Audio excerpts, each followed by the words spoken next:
Muito bem, meus amigos e minhas amigas que nos acompanham aqui no nosso canal e na nossa série Bíblia Fácil Campinas, que tem buscado fazer alguns estudos relevantes no livro de Apocalipse. Espero que você esteja gostando e acompanhando a gente, nossas classes. Semanalmente a gente libera um vídeo aqui para você. Nós estamos indo para o vídeo número 6 da nossa série especial. E eu espero que você esteja realmente aprendendo e gostando cada vez mais desse conteúdo que você está recebendo. E vamos lá, estudo 6 começando. O estudo hoje promete. Iremos falar sobre os 7 selos do Apocalipse. Perdão. E isso realmente é fascinante. Eu quero fazer uma breve oração com você e já vamos para o estudo de hoje. Deus e Pai, nosso Rei, muito obrigado, Senhor Deus, pelo teu amor e teu cuidado. Peço que a tua bênção esteja sobre nós, iluminando nossa mente para a compreensão desse estudo. Isso que eu te peço e também te agradeço em nome de Jesus. Amém.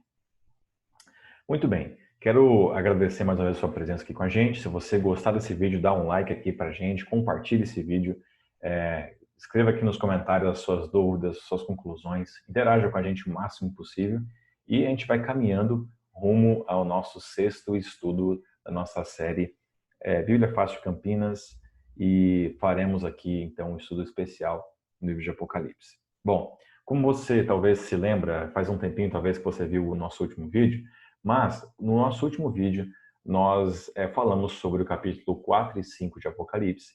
E se você se lembra, nesses 2 capítulos nós temos uma cena que não acontece na Terra e acontece no céu, e acontece ao redor de uma palavrinha especial que apareceu no capítulo 4, que é a palavra trono. Essa palavra aparece 14 vezes no capítulo 4. E tudo que acontece está ou em cima do trono, ao redor do trono, da frente do trono, ao lado do trono. E tudo que acontece está em relação ao trono. Por que nós temos essa imagem? Porque basicamente é do trono que se reina. É do trono da onde vem a autoridade para julgar, do trono onde vem todo o poder do céu para abençoar a terra. E é por isso que nós vimos também que no capítulo 5, Jesus entra em cena, ele é chamado de Leão da tribo de Judá, raiz de Davi, e ele também é o Cordeiro. Né? João fala que Cristo é o Cordeiro de Deus que tira o pecado do mundo. Muito bem. Nós vemos uma cena, então, onde o céu todo recebe Jesus após sua ressurreição. E nesse momento, ele é o único digno de abrir o livro que tem 7 selos. Que livro que é esse? Nós comentamos para você que esse livro é onde contém toda a história da humanidade e principalmente contém o plano da salvação e da redenção da nossa alma. E possivelmente também nesse livro está o nome daqueles que foram salvos pelo Cordeiro. Então, Jesus Cristo, ao abrir esse livro, ele torna-se então aquele que vai resgatar a humanidade, que vai fazer o seu sacrifício valer para perdão dos nossos pecados. E é por isso que o céu inteiro louva ele como aquele que é o digno de receber honra e louvor, porque ele foi digno de abrir esse livro e dar um fim à história da maldade. Portanto, o contexto de Apocalipse 4 e 5 é um contexto em que Jesus ele é entronizado, ele é exaltado como o rei do universo, e ele agora tem toda a autoridade no céu e na terra para fazer a sua vontade, que é nos resgatar do pecado. Nós também lemos uma expressão muito importante no capítulo 5, onde nós vimos que ao ser entronizado, Jesus ele envia o Espírito Santo à terra. Isso está no verso 6, logo na última frase do verso 6. E nós entendemos que isso é o momento em que o Espírito Santo foi derramado no Pentecostes. E nós sabemos o que aconteceu nesse momento. Muitas pessoas se converteram. Os dons de línguas aparecem naquele contexto. E o Evangelho se espalha. Então, o contexto no céu é Cristo está sendo entronizado. O contexto imediato do capítulo 5 na terra é o Evangelho está se espalhando a toda tribo, língua, nação, para que as pessoas conheçam o plano da salvação. Então, quando nós vamos para o capítulo 6, onde nós vemos os 7 selos do Apocalipse, nós estamos falando agora sobre as consequências dessa grande pregação na terra do evangelho a toda tribo, nação e língua. Ok? Então, o contexto do capítulo 5 é a base para nós entendermos o capítulo 6. E na terra o que está acontecendo é os filhos de Deus, os apóstolos, os discípulos, que eram primeiramente 120, né? Isso nós temos esse registro em Atos, no livro de Atos, eram 120, depois se acrescentaram 3.000, depois 5.000 e foi se expandindo. O que acontece na Terra é que agora o Evangelho está se espalhando, chegando em todos os cantos. E ao entrarmos nos selos, nós iremos ver que os selos basicamente simbolizam as consequências da pregação ou da rejeição do Evangelho. Tá? Grava isso. Os selos, no seu significado prático, né, pegando a simbologia para a prática, ele simboliza as consequências da pregação do Evangelho e também da rejeição do Evangelho ao longo dos séculos. Ok? E nós iremos ver isso na prática agora. Tá?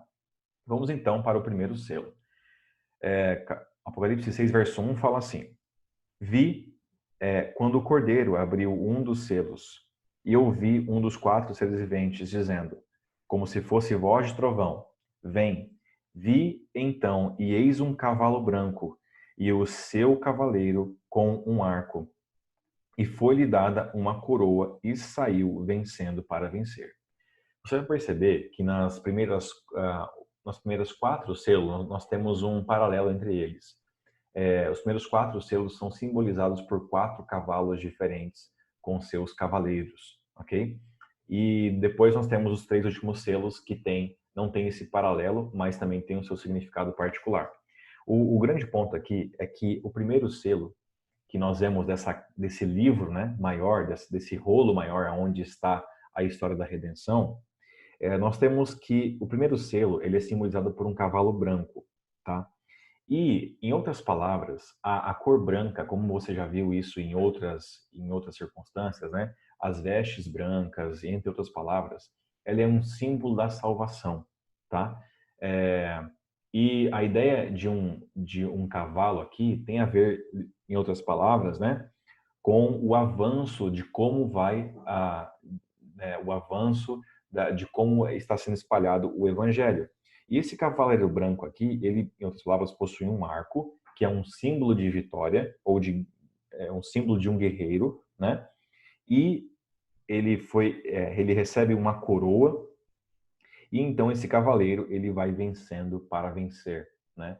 Então, o símbolo aqui que nós temos é um símbolo de vitória e conquista. Em outro momento do Apocalipse, se você anotar aí Apocalipse 19, no verso 13, 11, 13 e 16, nós temos uma imagem de Jesus como um cavaleiro num cavalo branco, né? Então, Apocalipse 19, 13, 11, 13 e 16, depois você pode conferir isso, ou agora pode dar um pause no vídeo aí e ler para você entender. Cristo aparece num cavalo branco. Então, em outras palavras, nós estamos vendo aqui uma cena onde o evangelho, né, as palavras de Cristo, aquilo que ele fez nesse mundo, está vencendo. Então, historicamente, nós temos uma aplicação do evangelho vencendo em nosso contexto, né? Então, quando eu abro aqui para você, olha, a imagem, né, desse cavaleiro com uma coroa e arco, nós estamos vendo a seguinte aplicação histórica desse primeiro selo. Como eu disse para você, os selos têm a ver com a pregação do evangelho, enquanto Cristo está entronizado, está como rei do universo e tem todo o poder e autoridade no céu e na terra, ok? Então, a possível aplicação desse texto aqui é o fato de que do ano 31 ao ano 100, o evangelho teve um momento muito vitorioso e glorioso, tá? Nesse período curto de tempo, cerca de 6 milhões de cristãos foram acrescentados na humanidade, né? E esse é um período de grande pureza e fidelidade dos cristãos à Bíblia, tá? Então, muitos teólogos nesse momento, eles pegam a aplicação do primeiro selo basicamente a pregação do evangelho e a sua aceitação durante o primeiro século, que foi realmente algo excepcional, foi algo assim acima da média. Por isso que nesse contexto aqui, esse cavaleiro branco, né, simbolizando a salvação, ele tem o seu arco e a sua coroa como um guerreiro, né? Ele sai vencendo para vencer, né? Mostra o triunfo do evangelho nesses anos onde o evangelho se espalhou em todos os cantos do Império Romano, ok? Bom, seguindo a mesma lógica, olha só que curioso, né? Isso aqui é um texto que vem do livro A Vinda do Consolador, página 127. O texto fala assim: sem dinheiro, os crentes derrotavam o poderio das riquezas ao seu redor. Sem escolas, eles confundiam os letrados rabis. Sem poder político ou social, mostraram-se mais fortes que o sinédrio. Não tendo um sacerdócio, desafiavam os sacerdotes e o templo. Sem um soldado sequer, eram mais poderosos que as legiões romanas. E foi assim que eles fincaram a cruz acima da águia romana. Que texto impressionante. Esse símbolo desse cavalo branco que vem vencendo com seu arco e coroa, ele é um símbolo do evangelho que nesse período os primeiros 100 anos do evangelho, foi um período que realmente os cristãos, eles, pelo poder do Espírito Santo, eles realmente fizeram grandes prodígios no contexto da pregação do evangelho. Bom, logo em seguida nós temos um segundo cavalo, tá? Na verdade, a abertura do segundo selo fala o seguinte, olha aqui, eu vou ler para você o verso no slide, tá bom? O texto fala assim: e saiu outro cavalo vermelho, e ao seu cavaleiro foi-lhe dado tirar a paz da terra, para que os homens se matassem uns aos outros. Também lhe foi dada uma grande espada. Ok? Bom, não se esqueça, o pano de fundo de cada mensagem que está por trás da abertura dos selos tem sempre a ver com a expansão do evangelho e a sua aceitação ou rejeição ao longo da história, tá? Isso é o que está acontecendo na Terra enquanto Cristo está reinando no céu, tá? Então, nesse contexto aqui, nós percebemos que existe uma cor diferente do cavaleiro, ok? Ou seja, na verdade, a cor do cavalo, na verdade, né? E o vermelho aqui, gente, ele aparece então como uma expressão que vem para dividir, né? Ele vem para dividir o ambiente, talvez, de grande prosperidade e avanço do evangelho. Me parece que nesse momento aqui, em relação à pregação do evangelho, existe um poder opressor que está tentando impedir com que o evangelho cresça. Por isso que o texto fala que foi lhe dado tirar a paz da terra para que os homens se matassem uns aos outros. Também lhe foi dada uma grande espada. Essa grande espada aqui, ela essencialmente não é um símbolo da Bíblia, né? Como a Bíblia é tida como uma espada. Mas basicamente ela é um símbolo daquilo que divide as pessoas em dois, ok? Então você percebe que aqui já existem dois grupos de pessoas, né? É uma pessoa que talvez aquelas pessoas que avançam o evangelho e aquelas que freiam ou rejeitam a mensagem do evangelho. E a ideia da paz ser tirada, ela é curiosa porque Cristo, se você depois pegar, por exemplo, Mateus 10, 34 e 36 ou Lucas 12, 51 e 53, você vai ter algumas menções de Jesus dizendo o seguinte, que ele não veio para trazer a paz, mas sim a guerra. É curioso isso, né? Porque em outros momentos Cristo fala que ele veio também ser a paz, né? Trazer paz em abundância para as pessoas. Mas aqui Cristo ele basicamente traz para a gente a realidade do fato de que ele, com a sua mensagem, veio sim para fazer com que pessoas se posicionassem ao lado dele. E, às vezes, o preço de se posicionar ao lado de Jesus é, quem sabe, colher também a opressão de, talvez, um poder político ou até mesmo de um outro poder religioso em relação à sua caminhada de fé, tá? E essa ideia, né, da paz ser tirada é porque realmente muitos cristãos nesse período sofreram grande oposição do Império Romano em relação à pregação do Evangelho, ok? Como, por exemplo, nesse período aqui específico, do ano 100 a 313, né, foi uma época da nossa era de grandes perseguições pelos Césares, né, que são os representantes do grande poder romano. Houve também muito derramamento de sangue nesse período, certo?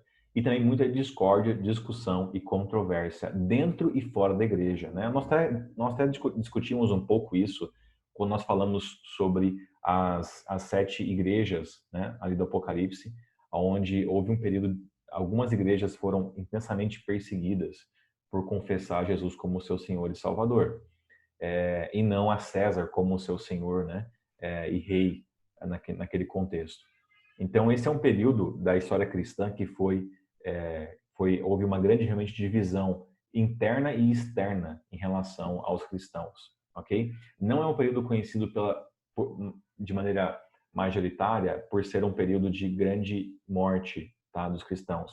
Mas aqui já existe, sim, uma divisão de guerra, por isso que o texto fala sobre morte também, tá? Mas ainda vai haver um período maior de perseguição e morte dos cristãos, tá?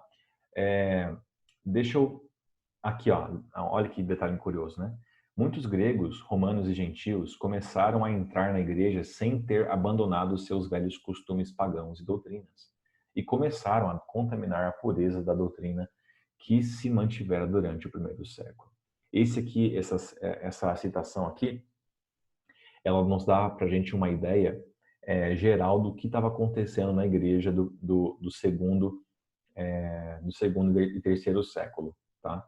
Foi um momento realmente de instabilidade interna e externa, mas principalmente aquela que muitas pessoas vieram para a igreja cristã e não deixaram seus costumes que haviam na vida e também nos cultos pagãos.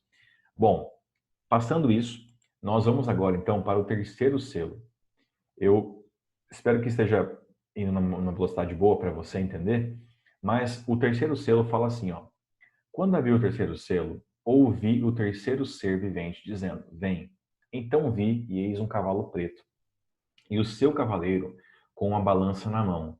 E ouvi uma como que voz no meio dos quatro seres viventes dizendo: uma medida de trigo por 1 denário, 3 medidas de cevada por 1 denário, e não danifiques o azeite e o vinho.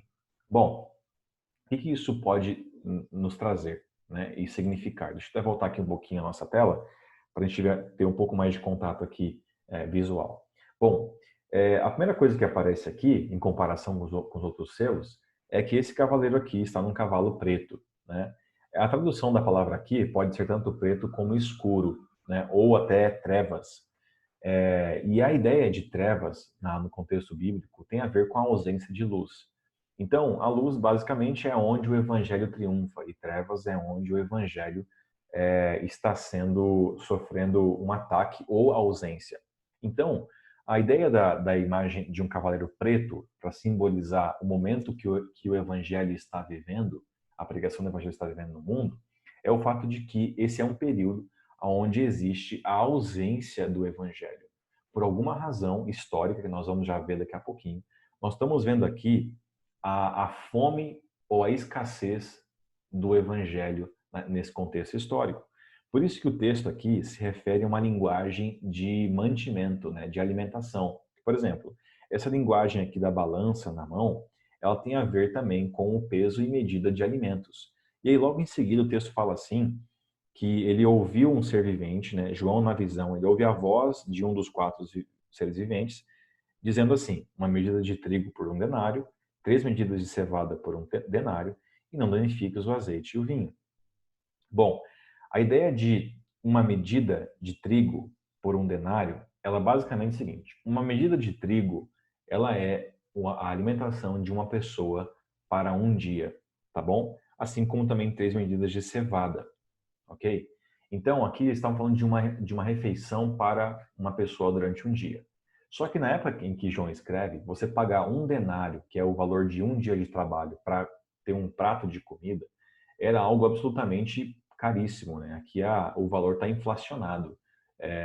Na verdade, se você fosse no contexto histórico, com 1 denário, você poderia comprar comida para mais de uma família, de 6 pessoas, para que elas tivessem suprimento para um dia. Então, o que nós estamos vendo aqui é uma escassez de alimento, tá? E isso, basicamente, quando nós voltamos no contexto bíblico maior, sempre existe o alimento físico e o alimento espiritual. No contexto da pregação do evangelho, que é que esses cavalos estão simbolizando, nós temos, então, uma escassez ou ausência do evangelho. E é por isso que o texto fala sobre esse cavalo de cor escura, tá? E aí é curioso que no final fala assim, né? Que apesar dessa fome e ausência do evangelho, o texto fala assim: não danifiques o azeite e o vinho. Ou seja, azeite e vinho eram elementos essenciais para alimentação, mas também tem um símbolo aqui especial, né? Azeite e vinho era o símbolo de Cristo também e do Espírito Santo. Ou seja, por mais que esse é um período de ausência da pregação do evangelho, né, e da vitória do evangelho no mundo, ainda assim, esse é um período que algumas pessoas ainda eram fiéis e se mantinham firmes, né, alimentadas pelo azeite e pelo vinho. E é por isso que agora nessa imagem aqui você vai perceber um pouco dessa aplicação ao longo da história do cristianismo, na pregação do evangelho, né? Então, esse período aqui, ele é conhecido por um período também de quase 200 anos, que vai de 313 a 538, onde houve uma corrupção generalizada da fé. O bispo de Roma, ele começa a dominar, né, sobre o contexto maior, né? Inicialmente, a Roma aliou, fez com que o cristianismo fosse a religião oficial do seu império do ano 300 para frente, né? E nesse período aqui houve uma inversão, né? O bispo de Roma começa a dominar dentro do contexto da política romana, né? Então isso é uma virada histórica bem importante. E também nessa época que nós estamos vendo, né, desse ano 313 e 538 da nossa era, depois de Cristo, é uma época de grande fome e miséria espiritual, né? E isso a gente vai perceber, inclusive, em alguns eventos que acontecem nesse período aqui. Então, como você pode perceber, em 313 houve o Edito de Milão, que basicamente simbolizou, né, essa união do Estado e da religião, né? Então, religião, a igreja e o Estado tornaram-se um só. Nesse mesmo período aconteceu o decreto para adoração no domingo, lembrando que domingo já era um dia adorado pelos povos pagãos do Império Romano, como o dia do sol, né? Então, acontece esse contexto em 321, no contexto da Igreja Romana, Apostólica Romana. E aí nós temos, em 364, o Concílio de Laodiceia, onde determina a guarda do domingo como um dia obrigatório de adoração. Em 370, começa a se cultuar aos santos. No ano 400, a oração pelos mortos. E em 530, acontece o dogma do purgatório, né? Que basicamente simboliza aquele momento em que, após a morte, nós temos uma passagem num período probatório lá, que você pode, após a morte, então, tentar recorrer na sua alma para você conseguir ainda o seu lugar no céu, né? Então, todo esse complexo aqui de ideias ou doutrinas, né, e práticas da igreja cristã começa justamente num período onde existe, simbolizado pelo terceiro selo, nós temos grande fome espiritual e a união da igreja cristã com o Império Romano, né, essa fusão, ela automaticamente presta, assim por dizer, né, um desserviço, né, um desserviço à fé cristã, porque isso nós estamos vendo aqui em relação à prática cristã, ela basicamente destoa daquilo que o evangelho daquilo que Cristo veio fazer, veio pregar, esses são assuntos que não têm pauta bíblica, né?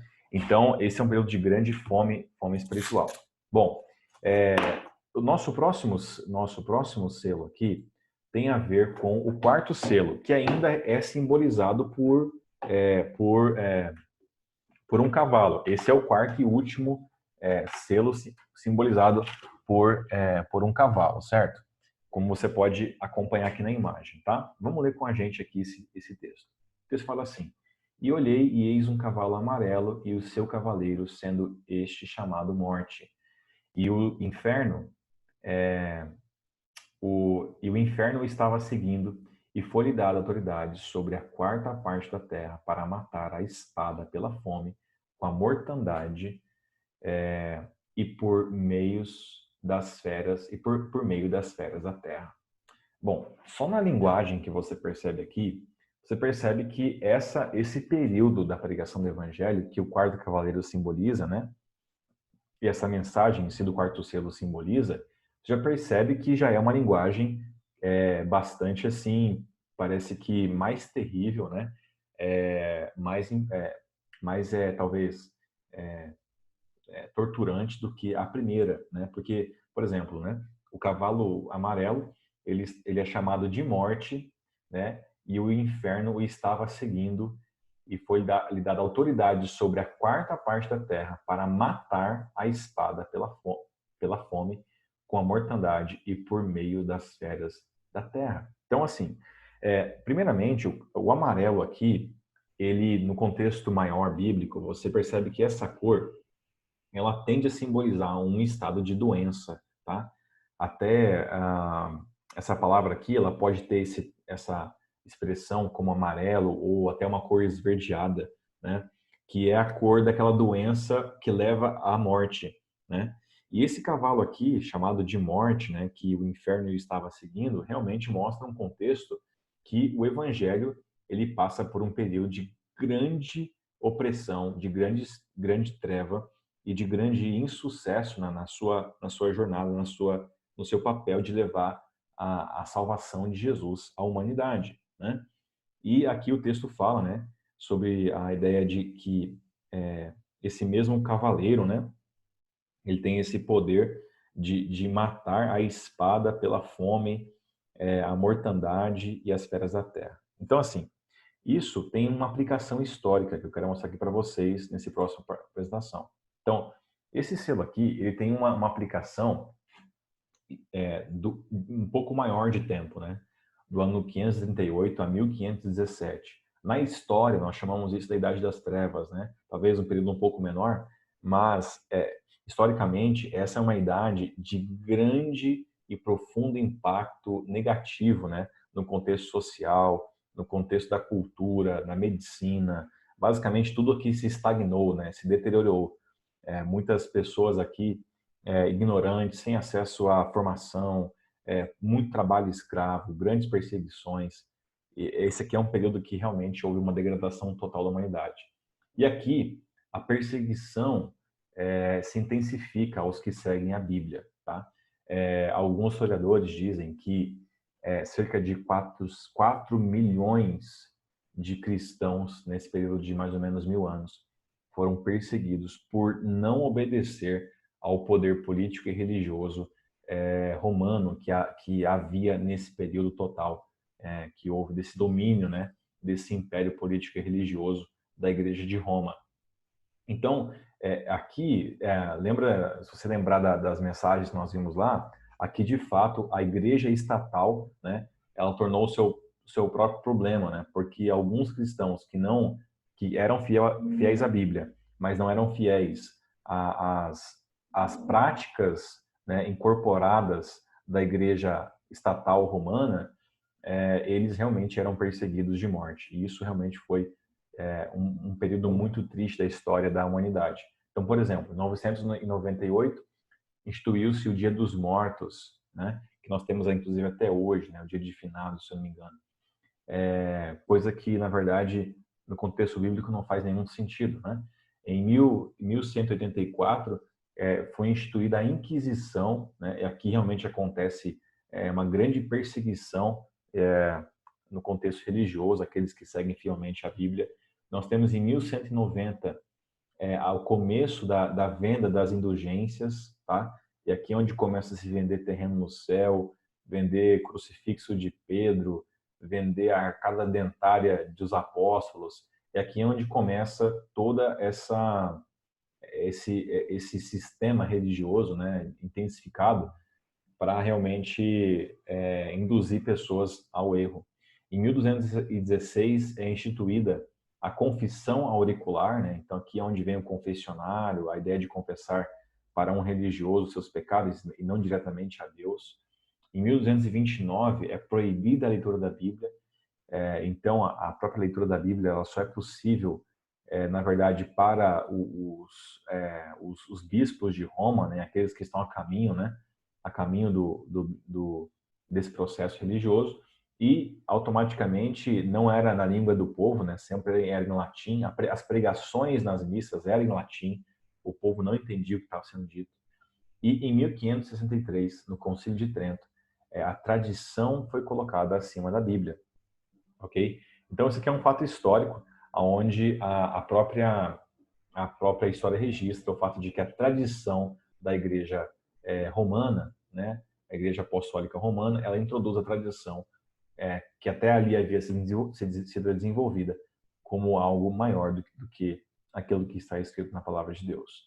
Então percebe que esse aqui é um período realmente sombrio em relação à pregação do Evangelho e à vida do Evangelho, né? Aqui a Igreja de Cristo está literalmente sendo oprimida pela religião romana estatal, que na verdade agora já virou, né? Aqui já virou algo um pouco mais forte do que uma religião romana, né? Que o poder político sobrepôs, perdão, o poder religioso sobrepôs ao poder político, e aqui nós temos a formação de um grande poder que domina essas duas esferas, ok? Muito bem. Isso nos leva à abertura do quinto selo, tá bom? E agora nós mudamos um pouco o perfil da aplicação dos selos, porque agora nós não vamos ver mais a ideia dos cavaleiros, tá? Continua-se falando sobre a evolução da pregação do evangelho, né? O que acontece com a pregação do evangelho, mas ainda assim nós temos uma mudança de leve aqui no cenário, tá bom? O quinto selo fala assim, ó: quando ele abriu o quinto selo, vi debaixo do altar as almas daqueles que tinham sido mortos por causa da palavra de Deus e por causa do testemunho que sustentavam. Clamaram em grande voz, dizendo: até quando, ó soberano Senhor Santo e verdadeiro, não julgas, nem vingas o nosso sangue dos que habitam sobre a terra? Então, a cada um deles foi dada uma vestidura branca. Eles disseram que repousasse ainda por pouco tempo, até que também se completasse o número dos seus conservos e seus irmãos que iam ser mortos, como igualmente eles foram. Bom, deixa eu voltar aqui um pouquinho para você, nosso bate-papo aqui. Veja, nesse momento, nós estamos vendo aqui a reação, tá? Agora é o povo de Deus que até então tem sofrido muito com a perseguição nos últimos selos que nós vimos, né, ao longo da história. Agora, um povo de Deus, eles se levantam e perguntam: Senhor, até quando nós seremos oprimidos pelo poder desse mundo em relação à nossa pregação do Evangelho? O que nós estamos vendo aqui é um clamor de um público específico ao longo da história, né? Quem que foi morto por pregar o Evangelho? Então, ao longo da Idade Média, nós temos um período em que muitos cristãos foram chamados de mártires, né? Pessoas que tiveram a sua vida sido pausada e levada por Deus, né? No sentido de que eles pagaram com a vida o preço de pregar o Evangelho e viver a palavra de Deus na sua integridade, né? Então, até o texto fala assim no verso 9, né? Que essas almas daqueles que estão debaixo do altar são aquelas que tinham sido mortos por causa da palavra de Deus e por causa do testemunho que sustentavam. Então, os mártires, eles aqui estão clamando ao Senhor: Senhor, até quando o Senhor vai permitir que essa perversidade continue sem o Senhor se julgar essas pessoas e vingar o nosso sangue sobre aqueles que habitam a terra, né? Aqui é a primeira vez que aparece essa ideia de um povo, né? Que são os opressores do povo de Deus. Eles são chamados daqueles que habitam sobre a terra. Essa expressão vai aparecer em outros momentos, tá? Grava isso aí no seu coração. A expressão aqueles que habitam a terra vai aparecer em outros momentos aqui, se referindo a um povo que precisa se converter, que precisa se arrepender dos seus erros e pecados. Mas a grande pergunta aqui é: quando que o Senhor vai julgar essas pessoas? Então, o quinto selo, basicamente, é um clamor dos santos mártires que estão sofrendo perseguição, estão morrendo. Os seus filhos, esposas, famílias estão morrendo, todos eles, por perseguição religiosa, tá? E esse é um contexto bem específico da pregação do Evangelho. Deixa eu ver se eu tenho aqui alguma coisa para te mostrar em relação a esse assunto. Deixa eu ver aqui. Bom, aqui então nós temos um período, né? Esse período que nós estamos falando aqui do quinto selo é de 1517 a 1798, né? Onde João vê essas almas que estão com seu sangue sendo derramado, né? Eles estão num lugar chamado altar de holocausto, né? No verso 1 fala que eles vi debaixo do altar, né, essas almas. Então aqui é uma referência a Levíticos 4:7, onde nós temos um texto onde fala que o sangue dos animais de sacrifício, eles escorriam pelo altar naquela base, né? Então, no altar de bronze, santuário, se oferecia o sacrifício de animais, o sacrifício era queimado e o sangue era derramado na base do altar. Isso aqui é uma referência ao que nós temos lá no Antigo Testamento, na verdade, onde o sangue dos mártires ou melhor, o sangue do cordeiro, simbolizado aqui agora pelo sangue dos mártires, eles clamavam ao Senhor. Por exemplo, Abel, né? Em que o seu sangue, ele meio que clama, né? Clama a Deus por vingança, né? E eles estão simbolizados com vestes brancas, símbolo da justiça de Cristo, ok? E, embora tenham ganho a vitória em Cristo, deveriam descansar na tumba um pouco de tempo até que Jesus venha e lhes dê a recompensa. Esse é o contexto, tá? Então, do verso, perdão, do contexto específico do quinto selo. Agora, indo para o final, nós estamos agora no sexto selo, nós estamos já encerrando esse estudo aqui. Vamos ler então agora o sexto selo, que é interessante em relação a esse período profético de interpretação da pregação do Evangelho.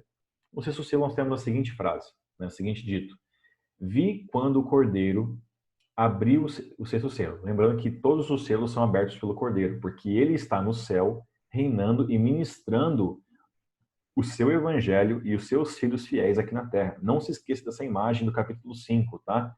Não se esqueça dessa imagem do capítulo 5. Cristo está reinando no seu trono, ele está ciente do que está acontecendo na terra. Ele não vai deixar o seu povo fiel e o seu evangelho perecer por muito tempo. Ele vai dar um basta nisso e vai mudar essa história em relação à pregação do evangelho. Bom, o texto fala assim: vi, agora no sexto selo, né? Vi quando o Cordeiro abriu o seu sexto selo. O Cordeiro está no trono, né? Reinando, e ele tem autoridade no céu e na terra. E sobreveio um grande terremoto. O sol se tornou negro como o saco de crina. A lua toda como sangue. As estrelas do céu caíram pela terra, como a figueira quando abala por vento forte. Deixa cair os seus figos verdes. Deixa eu ver se tem mais aqui. Não tem. Bom, muito bem. Deixa eu só voltar aqui um pouquinho aqui para você. Agora, quando você olha para o sexto selo, nós temos João tendo uma visão, né, da parte de Cristo. E o texto fala que logo após a abertura do sexto selo, nós temos alguns eventos que acontecem nesse processo histórico da pregação do Evangelho.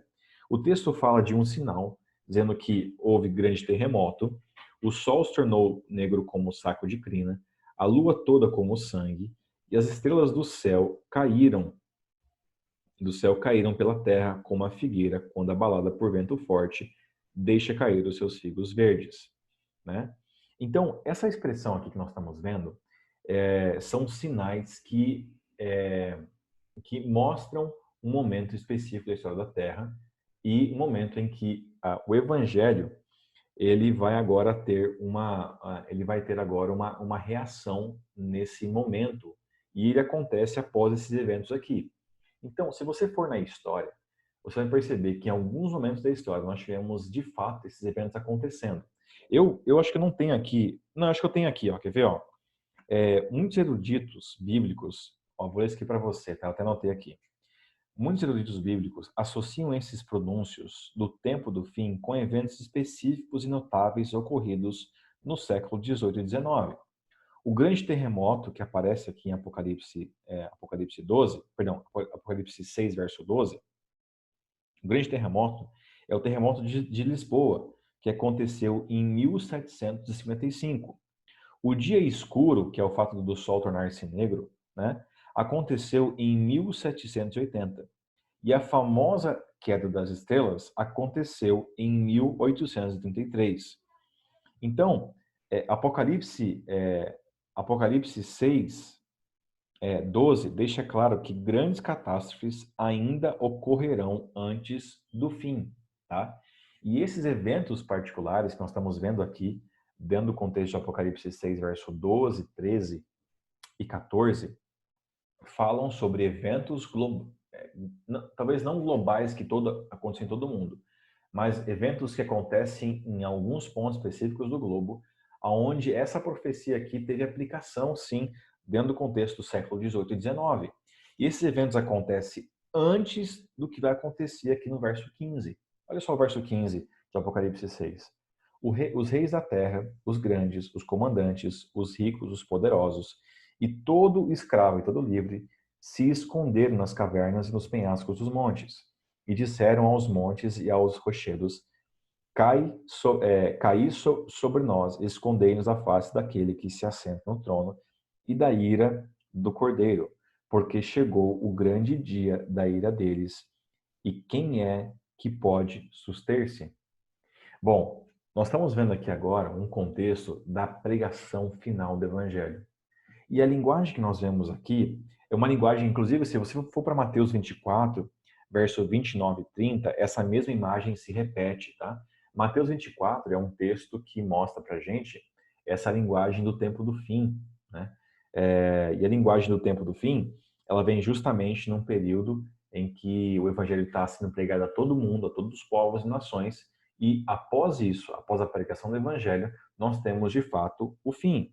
E esses eventos que aparecem aqui em Mateus 24, 29 e 30, e também em 2 Tessalonicenses, capítulo 1, verso 10 e 7, depois dá uma olhadinha nesses textos, eles se repetem justamente nesse período aqui da abertura do sexto selo, onde sinais no céu acontecem, e aqui nós temos o mundo inteiro quase que se abalando, né? Tanto que os grandes comandantes, ricos e poderosos, eles estão se escondendo, porque algo gigantesco está acontecendo. E o texto fala que agora a ira do Cordeiro se está estabelecendo na Terra. E isso mostra os eventos finais do nosso globo. Então, por isso que nesse contexto aqui imediato, os selos, eles têm uma comparação, meio que uma comparação simbólica, né, com esse período histórico em que nós estamos vendo o final dos tempos, né? Até eu tenho aqui uma apresentação que mostra literalmente como que os selos estão aplicados aos eventos, os selos do Apocalipse, tanto do verso 1 até o verso 17, tem uma grande aplicação também aos eventos finais que aparecem nos evangelhos. Quer ver? Deixa eu te mostrar isso aqui para sua curiosidade e para o seu conhecimento. Quer ver? Ó? Dá uma olhadinha nessa imagem aqui. Ó. Vamos ver se você vai conseguir entender o que eu quero dizer para você. Ó, tá vendo essa imagem aqui? Ó? Deixa eu ampliar para você. Olha só que curioso isso aqui. Ó. Essa imagem, ela basicamente, ela mostra para nós uma, uma, uma ideia do que eu quero dizer para você aqui. Ó. Nós temos aqui os grandes temas que aparecem desde Apocalipse 6, verso 1 até o verso 17 aqui na ponta. Ó.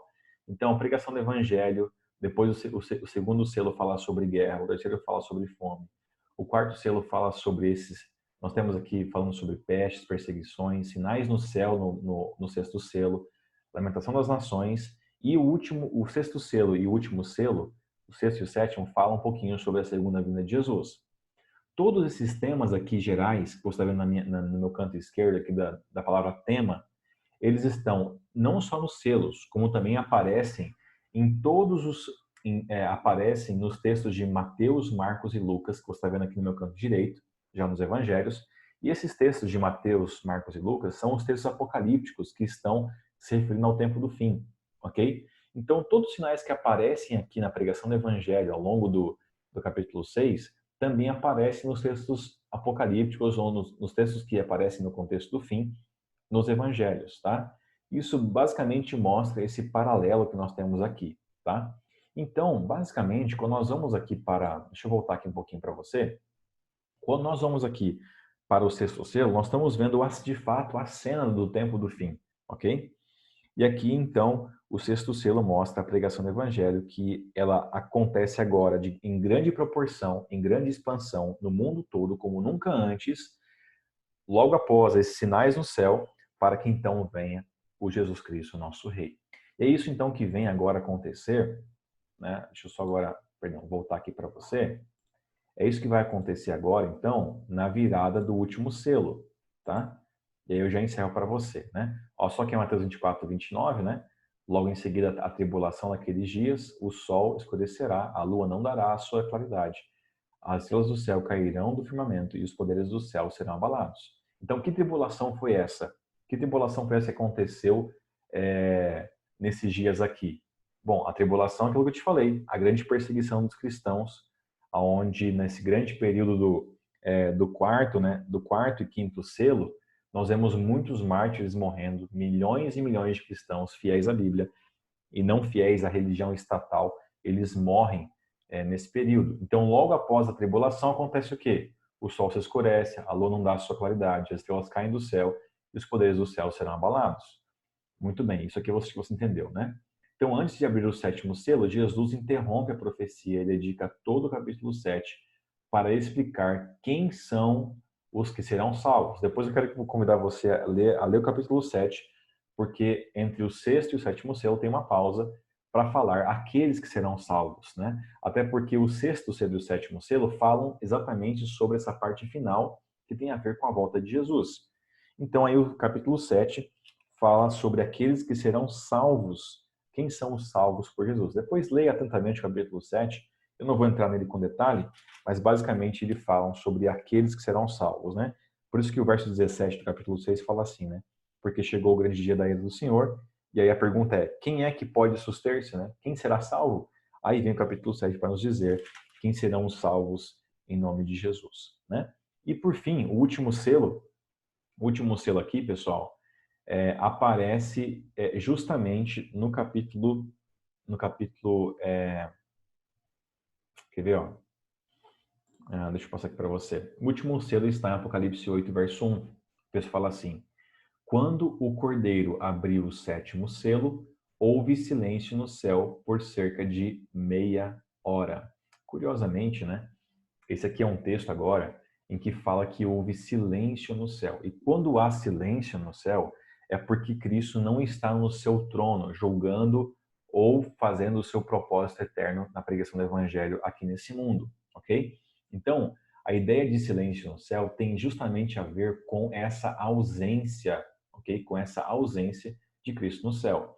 Então, no momento histórico da pregação do evangelho, o momento de fato que Cristo vai estar ausente do trono, onde ele foi entronizado no capítulo 5, a sua ausência se dá no momento em que ele sai do seu trono para buscar os seus filhos na terra para a vida eterna, né, para a glorificação e purificação do pecado do nosso coração.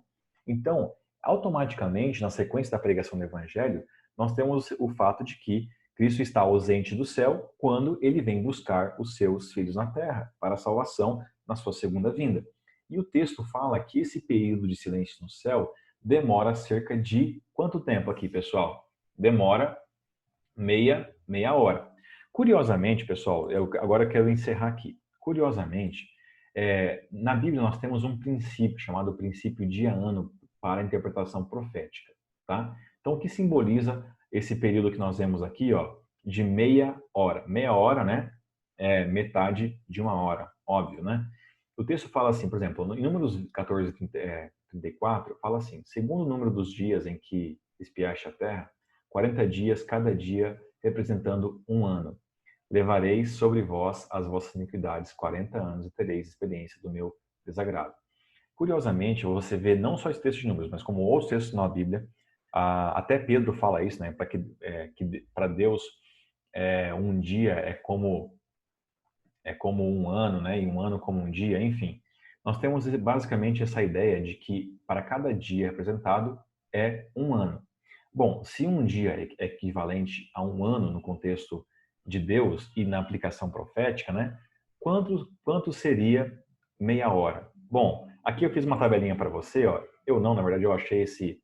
Né? Então, cada dia profético equivale a um ano literal, né? Essa é uma chave de interpretação profética para tempo, né? Então, 24 horas, ou seja, um dia é igual a um ano, 12 meses. E nessa regressão que nós podemos fazer, 12 horas, 6 meses, tudo mais, 30 minutos seria equivalente ao quê? A uma semana ou 7 dias. Por isso, alguns intérpretes, alguns teólogos, eles basicamente indicam esse período de meia hora, tá? Que aparece aqui, né? Houve silêncio no céu, cerca de meia hora. Nós temos aqui um símbolo de 7 dias. Então, muitos dizem que literalmente Cristo ficará ausente do céu durante 7 dias, entre a sua segunda vinda para o resgate dos salvos e até o seu retorno ao céu para um tempo chamado de milênio no céu, tá? Esse assunto do milênio nós iremos conversar sobre ele daqui um pouquinho mais para frente. Mas o que eu queria dizer para você e enfatizar é o seguinte: é que nós temos hoje um tempo de liberdade e de grande prosperidade da pregação do evangelho ao redor do mundo, como nunca antes. Se você pegar hoje, na grande maioria da população global e mundial, nós temos hoje uma liberdade de pregação do evangelho, né? Hoje é um período em que o evangelho deve ser espalhado a todos os cantos, né? Aliás, isso é o que nós vamos ver em Apocalipse 14, né? Que no contexto do conflito entre o bem e o mal, nós vivemos num tempo que o evangelho deve ser espalhado com toda a força possível. As pessoas devem saber e conhecer que Jesus é o nosso Rei e Salvador, de que o evangelho perdoa e purifica nossos pecados. Cristo está reinando no céu. É de lá que vem o perdão de Deus e não de nenhuma autoridade humana. E isso faz com que nós lembremos que Cristo está prestes a voltar. Quando acabar a pregação do evangelho nesse mundo, Cristo virá uma segunda vez. Olhando para o cenário profético, nós vemos a seguinte imagem aqui, né? Talvez que resumiria um pouco do nosso período aqui de estudo, né? O grande dia da volta de Jesus se aproxima, né? E talvez se o tempo da história fosse simbolizado, né? O tempo da história da pregação do evangelho, da volta de Jesus fosse simbolizado, eu resumiria aqui nessa imagem que você está vendo, né? Ou seja, falta pouquíssimo tempo no período histórico da pregação do evangelho. Nós vemos exatamente no último período da igreja, no último período histórico da pregação do evangelho. O que falta nesse momento é justamente que todos os povos conheçam a Jesus como seu Senhor e Salvador. Obviamente, haverá aqueles que irão abraçar o evangelho e aqueles que irão rejeitar o evangelho. Mas aqueles que abraçarem o evangelho de todo o seu coração e tiver Cristo como seu Senhor e Cordeiro que morreu na cruz em nosso lugar, terá a vida eterna. Deus te abençoe na sua caminhada e que Deus abençoe também nesse nosso próximo estudo dessa semana, que vai falar sobre as 7 trombetas e vamos ver como também Deus se desenvolve e se relaciona com as pessoas que estão rejeitando o seu evangelho, ok? Vamos então fazer uma oração e vamos encerrar esse estudo. Deus e Pai, obrigado, Senhor, pelo teu amor e teu cuidado na nossa vida. Que o Senhor nos abençoe na nossa caminhada contigo e que o Senhor nos faça luz e sal neste mundo, Pai. Enquanto aguardamos a volta de Jesus, que o Senhor Deus nos leve em segurança e nos dê a paz, mas sobretudo, Pai, que o Senhor nos conduza para fazer tua vontade nessa terra, aguardando a volta de Jesus.